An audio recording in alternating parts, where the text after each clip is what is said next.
questions. So focus plus stoicism times time times diversification. I guess if you can take us into how you thought about building that formula. Was there anything that got close to making it in and then was left on the cutting room floor? And are they all equally weighted, or is there one part that you think this is the most important part that gets you sort of 80% of the way there?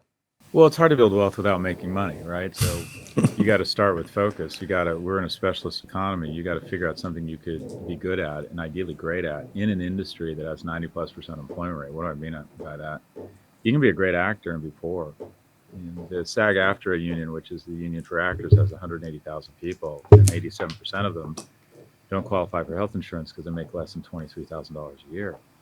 So the key is to find something you're good at and could potentially be great at in an industry where the employment is 90+%, and that's 98% of industries.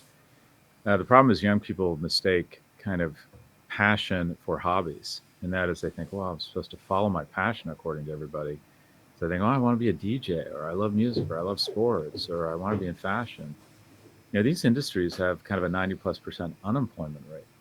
So the first is to find a focus at something you could develop mastery. And developing mastery at something and the economic accoutrements, the camaraderie and the relevance of that mastery will make you passionate about whatever that thing is.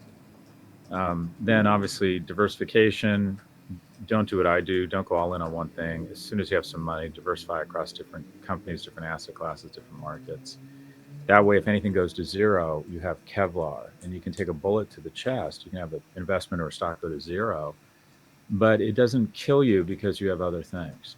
And I didn't learn this until later in life. Now, I don't have more than 3 or 5% of any of my net worth in any one thing. And I try to rebalance constantly. Time, flaw in the species, is that because for 98% of our time on this planet, we haven't lived past the age of 35, young people just have a very difficult time grasping the fact that, Bryce, you look 17, so I'm going to... I normally have a beard, Scott. Are you 30? How old are you? Yeah, I'm 32.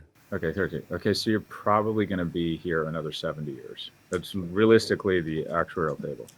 7 years, that's an enormous advantage. You always want to lean into your advantage. And your advantage, you're going to be here for 70 years.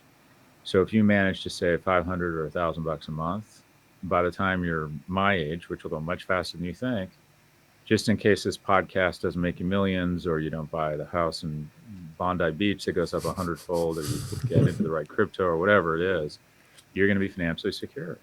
And it takes a little bit of discipline. It takes a lot of maturity, the savings muscle, the discipline. But time is just incredible. The market's gone up 11% per year, the S&P, since 2008. And that sounds boring for a young person, but that means every 21 years, you're getting 8x on your investment. So time, diversification, live below your means, stoicism, recognize that people aren't as impressed with your stuff as you are. Don't try and impress others. Try and be happy yourself and have some peace of mind knowing you're going to have some financial security. So that's kind of the equation. And then you asked me if there's anything that didn't make it. It's all sort of wrapped in the following, and that is there's a bit of a myth that wealthy people are bad people, that they light their cigars with $100 bills and they've crawled over other people to get there.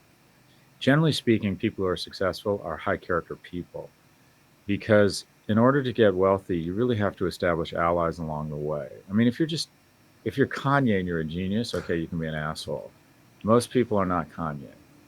And you want to be put in a room of opportunities, even when you're not in that room. And the way you get there is by being a high character person that people want to help, even when you're not around. I think that if you really looked at the, kind of the millionaire next door, he or she is usually someone who is a high character person, good spouse, good father, good mother, good friend, goes out of their way to help people, is a high integrity person.